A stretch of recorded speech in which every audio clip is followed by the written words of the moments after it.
Mr. Dan and his wife cherished their infant daughter, Chimsaram, a baby of only a few months.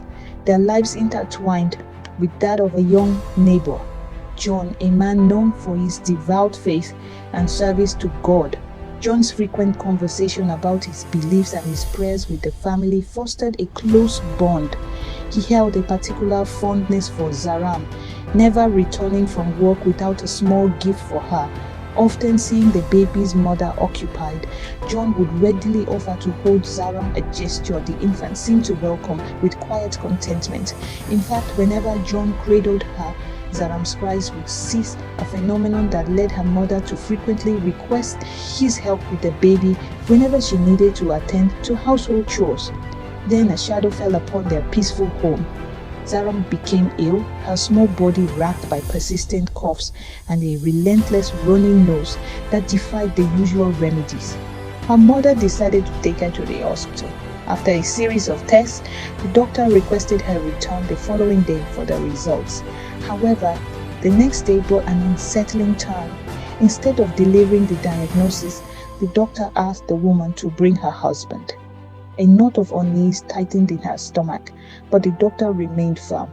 Upon returning home, she recounted the doctor's strange request to Dan, urging him to accompany her back to the hospital. The following morning, they sat together in the sterile consultation room. The doctor's gaze was serious as he addressed them.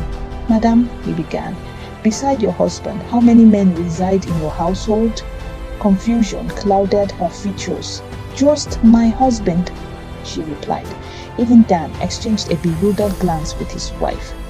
The doctor continued, his words shattering their world.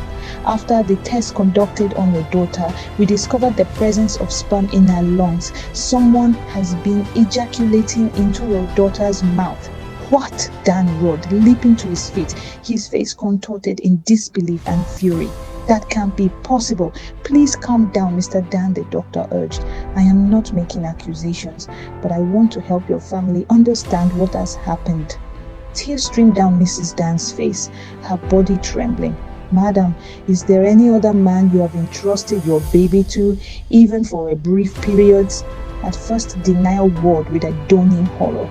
They thought that John, a man they trusted implicitly, a seemingly devout servant of God, could commit such an atrocity was almost unbearable. "Yes, there is our neighbor John. Sometimes when I'm busy, I ask him to hold her because she seems to like him." The doctor's expression hardened. "Then you must observe this man closely when he is with your baby. He may be a pedophile." That night, sleep offered no escape. As Dan and his wife huddled together, their voices hushed as they wrestled with the devastating revelation and formulated a plan to uncover the truth. 2 days later, it was John's day off. A desperate strategy took shape. The mother intentionally caused the baby to cry. As expected, John's familiar voice soon called out, offering his assistance, unaware that Mr. Dan was concealed within his own home, having slipped silently into John's room. Hidden from views, Dan watched, his breath caught in his throat, as John, oblivious to his presence, reached into his trouser and exposed himself. The horrifying scene unfolded before Dan's eyes as John put his manhood into the baby's mouth. The innocent child instinctively suckling, mistaking it for a mother's breast.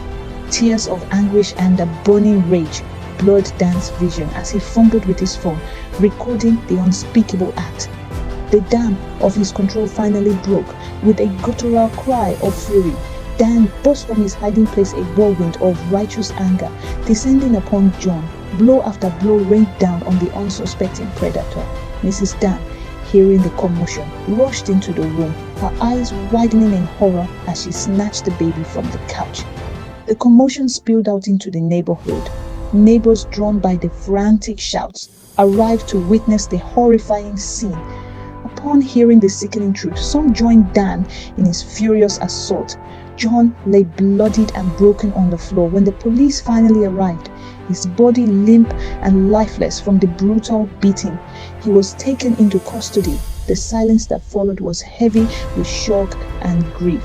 The unspoken lesson hung in the air. Parents must exercise unwavering vigilance in choosing who they entrust their children to, regardless of outward appearance of claims of piety. If you were Mr. Dan confronted with such a monstrous violation of your innocent 6 months old child, how far would you go?